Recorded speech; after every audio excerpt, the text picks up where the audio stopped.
A show based on the facts, honesty, the man, the myth, the legend, Constitutionalist Joseph M. Leonard.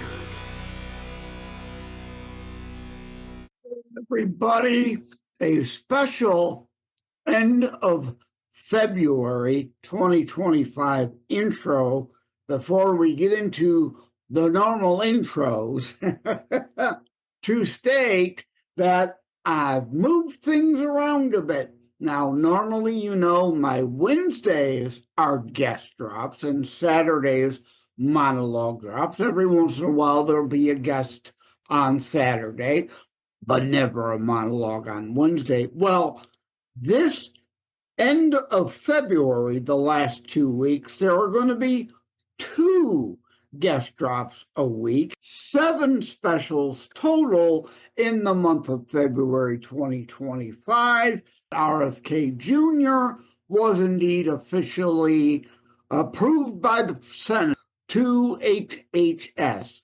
So I had hoped to have Joan Ifland on the show with her, the discussion with her, before he got approved. And the next shows kind of sort of all tie either mental or physical health in some way all together. That's why I'm kind of bringing them all together, pushing them up, doing a Tuesday and Thursday, the next to last week of February. February 18th will be Joan Ifland. You can see me looking down if you're looking behind the scenes video, so I can make sure I get it right on the calendar. Jack Lafountain will be on with me on the 20th, healing not just the body, but the mind, the body, and the soul. So that relates in kind of this last of February, all health and body and mental related together. And then the following week, the last week of February, February 25th, special number 6 will be George Dubec, and we're talking about networking to a better society. That deals with our mental state, our overall mental health as a society. So I'm bringing that in earlier than it would have normally been. And after that, February 27 of 2025, our friend DPB is back with his new song about peer pressure, which of course is mental health related. So I rambled enough. Let's actually get to the intro. Take care. God bless. Welcome to Constitutionalist Politics Podcast, aka CTP. I am your host, Joseph M. Leonard, and that's Leonard. CTP is your no muss, no fuss, just me, you, and an occasional guest type podcast. Really appreciate you tuning in. As Graham Norton would say, let's get on with the show! Welcome back to another episode of Constitutionalist Politics. Welcoming back today, DPB. What's up? What's up? What's up? It's so good to see you again. How you been? I've been we've been working. We've been doing a lot of things, man. Just been. So I've seen. I got another update from Michael Stover about you, and indeed, you're on today. Full disclosure, I have not heard the song Peer Pressure. Okay. But boy, I love the concept. So tell us about peer pressure, what brought it about. Well, I do a lot of schools and stuff like that, and I noticed that a lot of people are trying to find their identity. So they're trying to figure it out. Like, so I went from a perspective of a person first time going to a school. They move and they go into a school. So now they're trying to figure out who they want to hang around, who they want to hang around with, Should I be with this person? Should I be with that person? I mean, I'm trying to find the identity of what I need to be at school. So you're seeing it from the perspective of you should just be yourself instead of trying to be like everybody else, because you probably never live up to what everybody else wants you to live up to. So that's the whole thing, peer pressure. Be aware of The peer pressure. man upstairs That's right. is the only one We should whose be following. standards you need to live up to. That's exactly. That's exactly it. But this isn't just a kid thing. I mean, well into your 20s, especially if you go to university, and the commie, fasci, soci's indoctrination factory desire to push leftist values on you and wokeism and all this, you know, not whether you're black or white, being confused and or down about who you are, where you're from. You know, you couldn't control those things, and don't let people make you feel bad about you and who you are. Be your best self. And even into your 30s as an adult, there are all kinds of TV, movies, peer pressure. Yep. And it's like that's what causes like a lot of women to have insecurity, even men, because you're starting to look at what everybody accept as being great or good looking or whatever, and then you start being insecure about yourself. And so I learned this one thing, in God, if you don't know who you are, anybody can name you. And if anybody can name you, you'll answer to anything. See, so the whole thing is my identity should be in Christ alone. And so what happens is I want people to identify me so I can feel love or somehow. You know what I'm saying? When I got the love of the Father, God the Father. And for some reason, when it comes down to people, that ain't enough for some reason. It's part of, unfortunately, I mean, we were given free will. It's part of our human nature, frail, flawed, imperfect, a desire to not necessarily, although some do, crave attention, but want to be accepted. And a side note before I make my next point, for those who don't know who DPB is, please go back into the Constitutionalist Politics catalog, find DPP's other visit about what was the song I Feel Happy Today we mainly spoke about, but we got your backstory and all that. I'm not going to go into that here. Go find that episode. That's right, part of the human nature in it. Let's not be so doggone lazy. Go look for that. Listen to that one too. But the next point I wanted to make, this is perfect timing. There's a new commercial where like a boy born with like a cowboy shaped head. Have you seen this? I haven't seen it. No. Yeah, right. It's a boy is born and going through life with this cowboy shaped head and getting grief, right? Bullied for clearly being born a cowboy type, right? Gotcha. And the whole point of the commercial is, wait a minute, culture changes, things shift, fantasy genre may be in now, but Westerns will make a return later. And he finds his place then, and he walks into a bar where the kids that teased and bullied him with like a wizard hat shaped head, meaning the fantasy genre, the Harry Potterism of the day. And he goes into the bar and they're watching a Western, and he grabs the remote and changes the TV to a Harry Potterish type movie. He says, boys, this is more you be you kind of thing, right? And that's what we're talking here. You be you. Yep.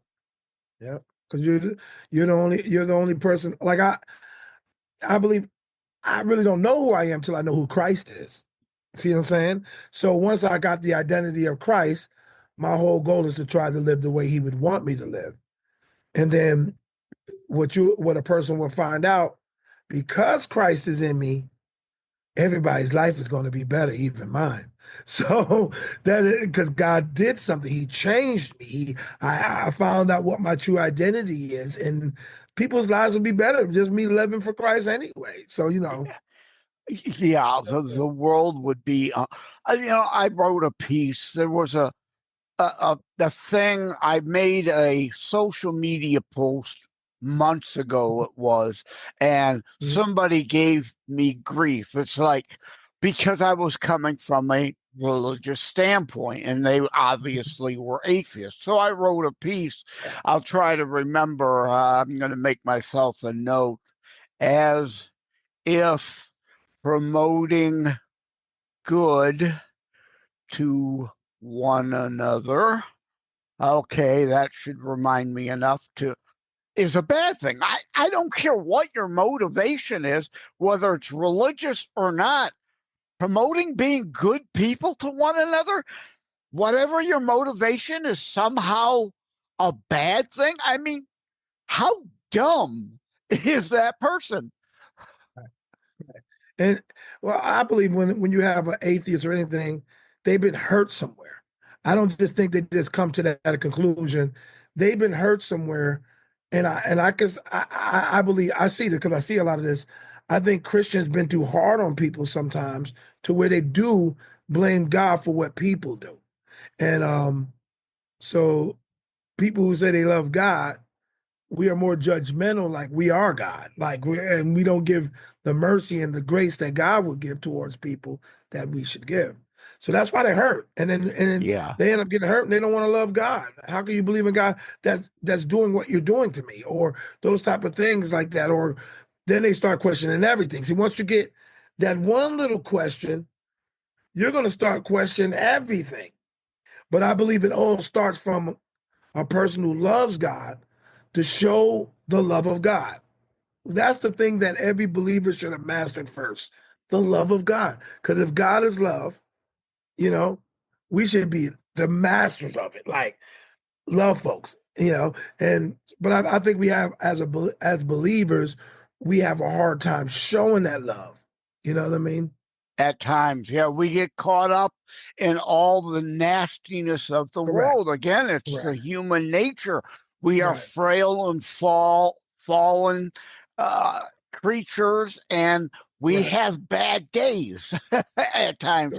And I want to state for the record, I don't have an issue with all atheists. I've had Liz Enton on this show, professed atheist, about talking about afterlife and her indeed acceptance that there is one from a scientific rather than religious thought on the topic, right? And so again, look back in the archives for Liz Enton. She's been on twice. Great. Love her to death. She's an atheist. I don't hate her. She don't hate me. I also talk often of Penn and Teller on this show, a devout atheist who is not one of those hate religious people. And you can be a good person still as an atheist and be moral, just not deriving it from the Bible, like Penn says. I don't have the right to murder you, nor you me, and I don't have the right to steal your stuff or you steal mine. Whether you get that from the Bible or just the concept of being a good person and wanting a reasonable society where we get along with one another. Right. And even in that though, there has to be, when I hear something like that, I hear it's hard to be morally good if you don't have some rules to know what good is. Like, if you don't acknowledge some other greater authority, that you are your own God, right? Yeah. But yeah, I cut Penn slack. I give him a lot of respect. because he is indeed a good person. Yeah. I pray for his soul, though. Right. Right. All right, before we go on, I'm forgetting, for those looking at BitChute, Brighteon, Daily Motion in France, Rumble, YouTube behind the scenes video, do you have a DPB merch shirt on today? What are you wearing today? Hold that up. I'm wearing my friend's thing. He's an actor. Oh, okay. David Heavener, and he got this shirt called Legalize Jesus, but he also has a series that is called The Last Evangelist. So I went to a film festival and we won at that film festival a couple of our movies. He happened to have a shirt, and I just liked the whole thing he got, Legalize Jesus. You know what I'm saying? I was just like, oh, that's kind of right. Cool. Let me get society. I've got. I'll try to remember to insert the image of the mural I had painted on my neighbor's garage with their. I have the Gadsden snake and Don't Tread on Me on my garage door. On her garage side, which faces my property, she was kind enough to let me contract a mural to be painted, which is the U.S. flag, but no stars. And God Bless America with the G whitewashed, because indeed God and state rights are being whitewashed from our society. And I'll try to remember to put that image in the behind the scenes video when I'm editing in the future. Okay. That's good. But indeed, yeah, God is being removed from, again, it's like the discussion of the Bible in schools. You don't have to be Christian or Jewish, right? The Judeo-Christian foundations of our nation. The Torah is the Old Testament.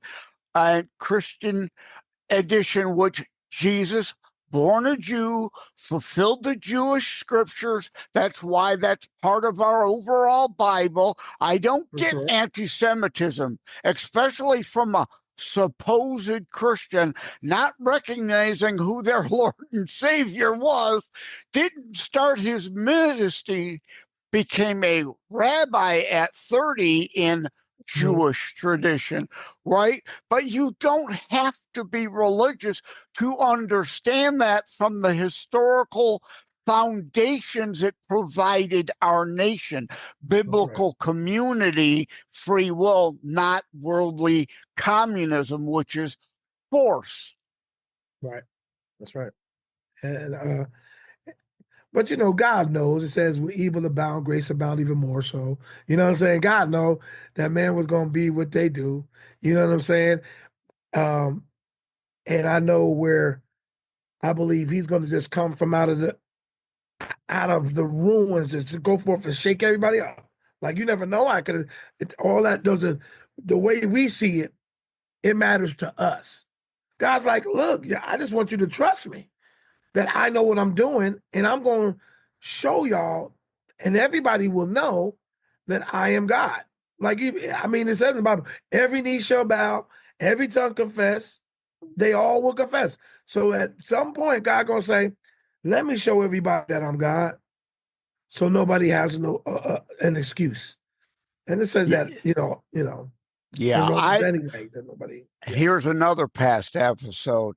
I had Christopher Armstrong Stevenson, a young man, on to get a youth perspective. And we landed up getting around to Book of Revelation, right? We all know how it's going to turn out. But at the same time, 2 Chronicles 7:14 says, if my people pray, turn from wicked ways, I shall hear and heal their land. Temporarily in the process till we get to Armageddon, we should want to sow good. Not doing that, inaction is an action and a choice, and we shall be known by our fruits. And if you're not sowing good, you're complicit in the evil. But again, in the end, Revelation, we know how it all turns out. That's right. But, we've got to deal in the here and the now, because that's in God's time, on God's terms, not ours. Right. We have to navigate the world the best we can, being Christians Sure. in the here and now. Yes. Yes, for sure. Yeah. But that's good. That's what relationship is. That's what is, you know what I'm saying? Just loving on God all the time. No matter what happens, you just gotta love on God all the time. And like we said, just like with peer pressure, impress him. It's about impressing him. And see, if I know if I'm pleasing him, I'm gonna be fine. I can't go wrong just being faithful to him. And I was just teaching this because I got a TikTok show every morning at 8 o'clock Eastern time here in Ohio. And I'm teaching folks how to get up. Why I haven't had a bad day in 14 years. And I wrote a book about it. And I'm watching people, man, you could tell you had an experience with God. I said a lot of times how you think and how you speak is what you actually bring to your table. And the thing is, that's why karma. That's again, right. To remove it from religion, karma.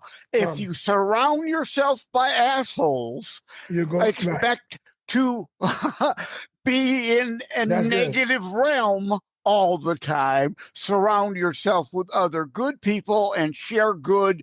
Good will come back your way. Right. And I asked them this question: what fruit do you want to eat? See, because if you give good fruit, you're not going to bear for a bad fruit from a good fruit. See, God tells you that. You're not going to, a good fruit can't bring forth bad fruit. Bad fruit can't bring forth good fruit. So the whole thing is what you bring out, what fruit do you want to eat? So I choose to be happy. So, cause that means I'm going to get happy fruit. I choose to bring joy. So I'm going to get joy fruit. So I love eating the fruit of God. Like he wouldn't give it to you, the fruits of the spirit. He wouldn't give it to us if it wasn't possible for us to walk in it. So, so I can walk in love. I can walk in peace. I won't let nobody steal my peace. I won't let nobody steal my joy. God gave me something. And why would I let somebody have that much power to get me out of pocket? You know what I'm saying? So yeah. God gave us these things, and that's what we're learning day after day as part of the process for me to learn how to walk with God, because I have all this that I know of before God. And I'm trying to get this to submit everything to God, but sometimes this gets in the way. Even though I want to do the right things, this can get in the way. And God is trying to show you, if you do it my way, you're always going to be okay. You may make mistakes along the way, but if you do it my way, you're always going to be okay. If you fall, just bounce back. I'm not holding you. That's you holding you back, because I love you. That love is never going to change. We change. God, he's the same yesterday, today, and forever. What he did yesterday, he do today. And what he did today, he'll do tomorrow. My whole thing is, I have to learn to be consistent. I have to learn to be faithful. If I'm not faithful, I may go through something. Just like you talked about, if I hang with somebody who has drama all the time, drama's going to come to my life, because that's who I hang around all the time. That's the fruit I'm eating. That's the fruit I'm around. So if I'm hanging around, like I can't hang around somebody that's negative all the time, because their negative will become part of my negative. And I'm like, I can be happy, and you can go around somebody negative. Next thing you know, you mad for no reason, because they were mad. But likewise, I don't want to be around delusional people who think everything is fantastic all the time and Mhm. refuse to deal with the realities at time of this frail, flawed, imperfect world we're dealing in. Yes, there may be bad days at times. I always often say things could be better, things could be worse, right? A whole lot of people have it worse off than we do. An occasional bad day may happen, but ultimately in this, and if not in this life, in the life that really matters of eternity after, we know our reward later. It's true. And but what happens is this: who determines what a bad day is? First of all, because I could consider somebody saying hello to me and I don't want to be told hello right now. He messing my day up. See, as soon as I You get receive it. And a car accident happens, right? Is that God's will, or is that just a happenstance of this planet and human life? How that makes you now, if you're majorly physically injured, obviously that becomes an issue. But how you react to that accident and recognizing, hey, it's just an accident. Let's not come to blows over it and let it ruin the rest of our lives, right? Right. But see, that's the thing. That's when it happens, at that moment, you have to make a choice how you're going to handle it. So God lets you know how to handle things, but we get in our feelings. So that free will we're given. It works in. It's like, hold up, God, you gotta wait, because right now I'm mad. And then after I finish getting mad, I'm sorry, God. Exactly. No, it's all right to get upset and be angry at times, as long as we don't let that be an all the time thing and rotting our soul away. Correct. It says, be angry and sin not. So if God put it in the Bible, that means there's going to be times that we are angry, but just don't sin and act a fool, because that little anger can be the change of your whole life. Because some people get angry. Next, they're shooting somebody, and they're not even shooters like that because they were that angry. So when God is saying, be angry, just don't sin not. Don't do nothing irrational to where it changed the course of your life forever. And God can't do nothing, you know what I mean? Because you did something that that just in law is not the right thing to do.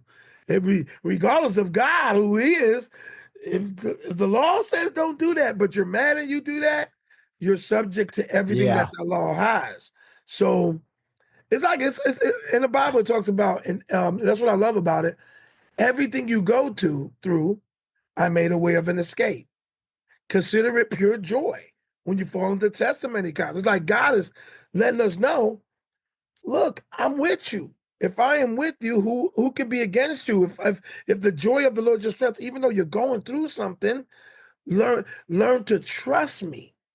See, that's the reason why we go through a lot of stuff here in this planet, because we have trust issues.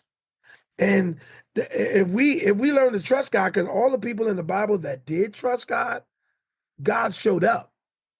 So there's something with our trust compared to their trust that God ain't showing up for us. Well, we think we trust him, but I believe it's that trust is total.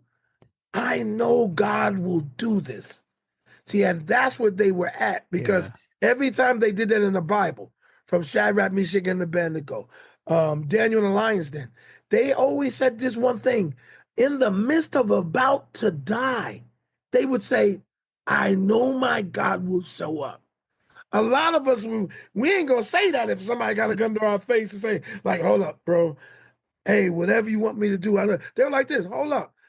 I know my God will show up. So they had a knowing, just like David and Goliath. He had a knowing that all these army folks won't fight Goliath. And they were trained to be army folks. And because of his relationship with God, he was like, who is this guy? See, I got God with me. This is nothing. Who is this guy? God delivered me from the bear and the lion. And then he was so confident in God that he says to the king, what do I get when I win? See, that's that confidence that God, throughout the Bible, been trying to get us in. Have faith, trust me, I'm with you, focus on me. Like he's like, focus on me, I'll keep you in perfect peace. Keep your mind, like he's like, take my yoke upon you, learn to me, my yoke is easy. See, so I'm learning the reason why we struggle as much as we struggle, because we fight to do it the way God would want us to do it. Yeah. Our humanity comes in and we're like this. Hold up, God. This is where man just comes in. God, you have to wait for a second. I gotta do what I do. And we just you end up having repercussions just doing what you do. And it's like, then you ask God to help you get out of it.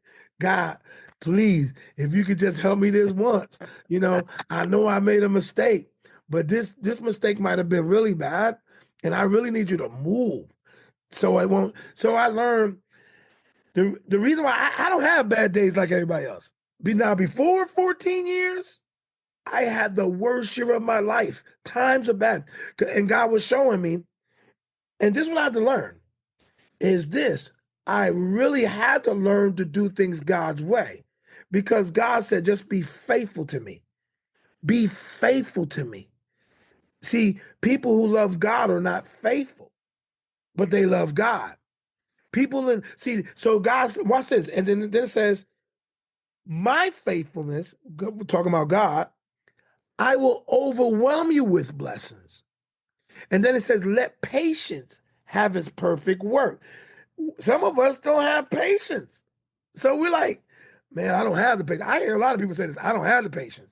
And I'll tell you, God will teach you patience. See, because you're going to wait and wait and wait, because he's teaching you. He's trying to teach you how to persevere through a test. So that's why the wait is longer. And then we'll give up before God is getting ready to answer, but he's going to answer. So the whole thing is I had to learn. He says, you first must know I am. I am a rewarder for those that diligently seek me. See, so if I don't know he is, then I can't expect anything from God. Even God was saying how we would not expect anything from him in the book of James.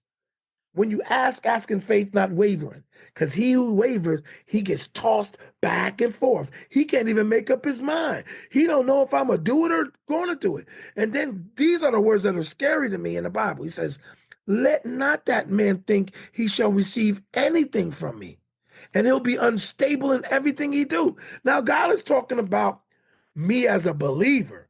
He's telling me how to come to him. And he's talking about when a test and trial comes in my face. It's like, if you don't know, just ask me, because I give to every man freely. Stay with us. We'll be right back. Joseph M. Leonard, host of Kristi, taking a brief moment to thank myarchit.com. Together we share the Christian and family value of honoring family. myarchit.com helps you do that. Preserving family memories online also, therefore, can be shared online. Think of myarchit like a Noah's Ark for images, audio, video, preserving, honoring your family. Thank you again to the folks over at myarchit.com. Yeah, you opened up a lot of can of worms there. It's like the trust and still doubt sometimes creeps in. So in a sense, we still have daddy issues, right? Exactly. So we bring our regular but the issues law, and it's part of the whole, back to what I was saying, the Old Testament and the New Testament, they're there together. Yes, Jesus became the final blood sacrifice. Therefore, Correct. that part had been supplanted, but not all of the Old Testament, right? All the commandments still exist. They weren't replaced or supplanted. He came in fulfillment and to furtherance of God's law, love, and rule.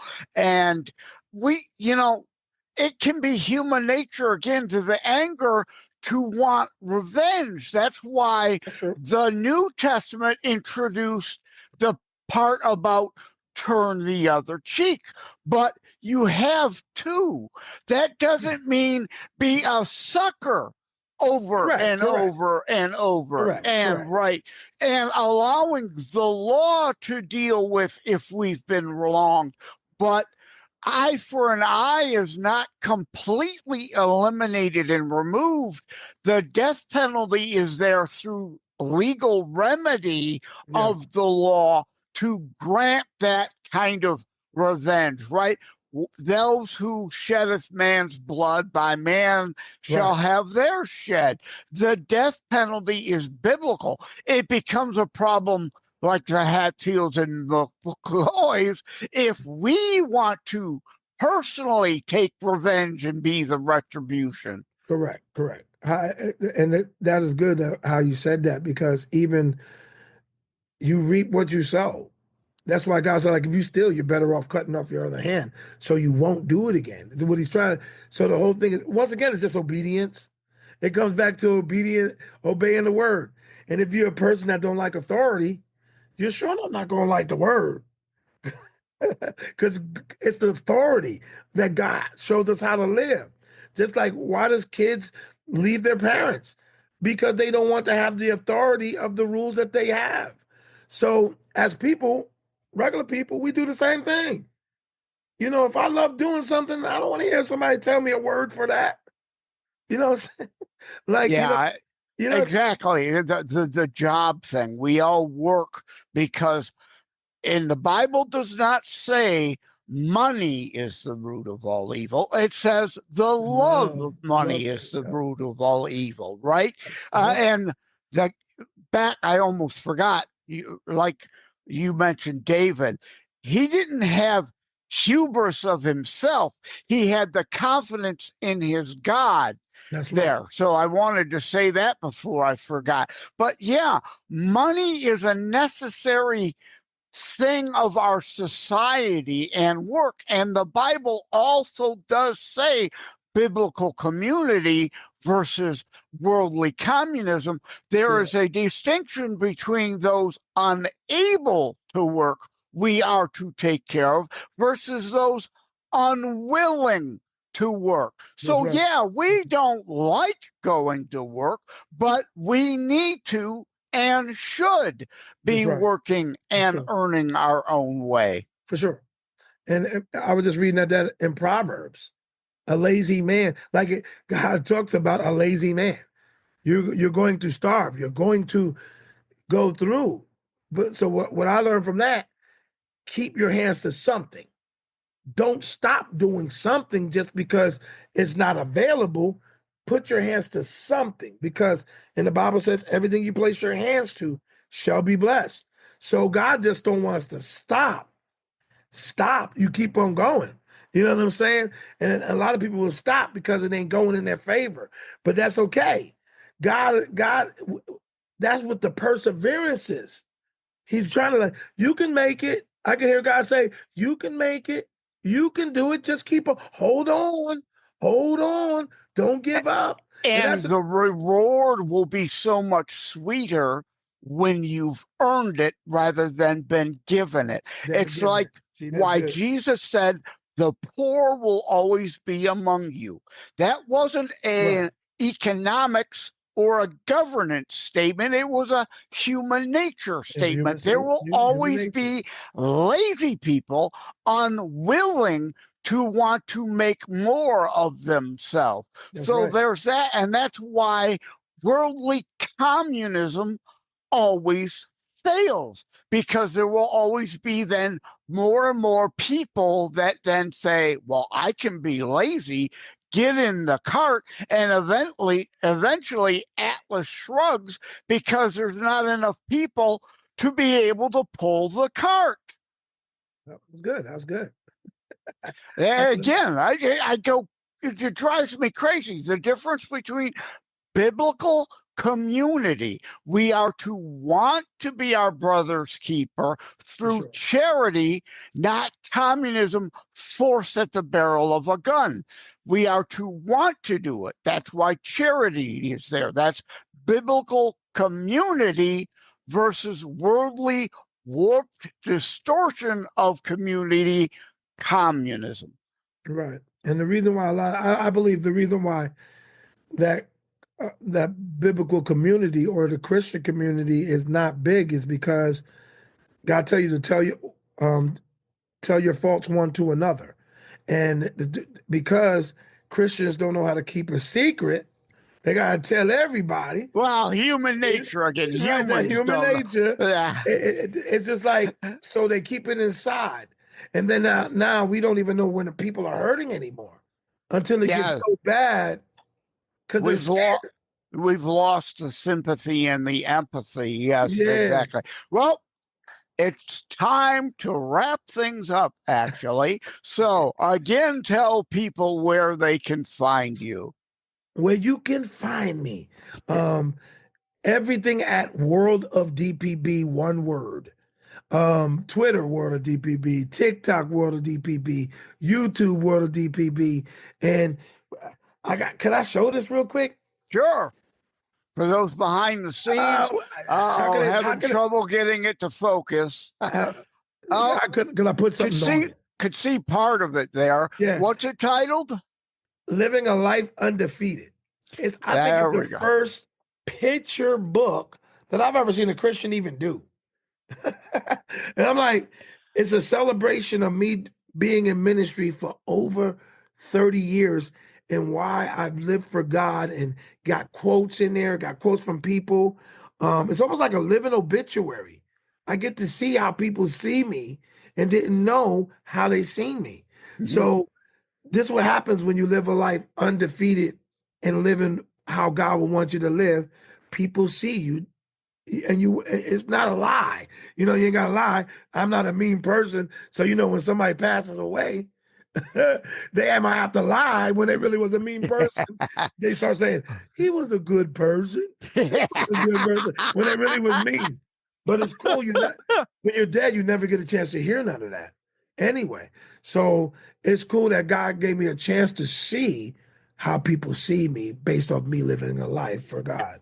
Well, thanks again for stopping by, DPB. Yeah. That's DPB, okay? And the new thing is peer pressure, although months from now when this actually drops, it will have been out for a while. But thank you again for appearing, my brother in Christ. I love you, man, for sure. Love you too, brother. Take care. God bless. All right, man. Thank you for having tuned in for Constitutionalist Politics Show. If you haven't already, please check out my primary internationally available book, Terror Strikes, coming soon to a city near you. Available anywhere books are sold. If you have locally run bookstores still near you, they can order it for you. And let me remind, over time, the fancy high production items will come. But for now, for starters, it's just you as a very appreciated listener by me. All substance, no fluff, just straight to key discussion points. A show that looks at a variety of topics, mostly politics, through a Christian U.S. constitutionalist lens. So again, thank you from the bottom of my heart. Take care. God bless. Like and subscribe to Constitutionalist Politics Podcast and share episodes. We need your help. Wham Radio, 1600 AM and 92.7 FM is your conservative flamethrower. Weekdays, Steve Gruber starts things off at 6 a.m. Gruber gives his perspective on the issues of the day. At 9 a.m., Glenn Beck blazes the airwaves with his nationally syndicated program. From noon to 3, it's Dennis Prager. At 3 o'clock, it's Wham's own Thayrone X. On the Edge, Thayrone tells it exactly as he sees it. At 6, it's The Dana Show, your conservative alternative. At 8, don't miss Joe Pags. Weekends are filled with conservative talk as well. Fingers Malloy, Thomas LeDuc, The Abolitionists Roundtable, A Moment of Clarity with Pastor Rick, Your American Heritage with Ed Bondarenka, Dave Janda's Operation Freedom, and Dick Kupke's Trigger Talk. You can even get links to Wham podcasts from Dave, Dick, and of course Thayrone, all from their pages on our website, whamradio.com. Keep it locked on Wham Radio, 1600 AM and 92.7 FM in southeastern Michigan, and whamradio.com anywhere in the world.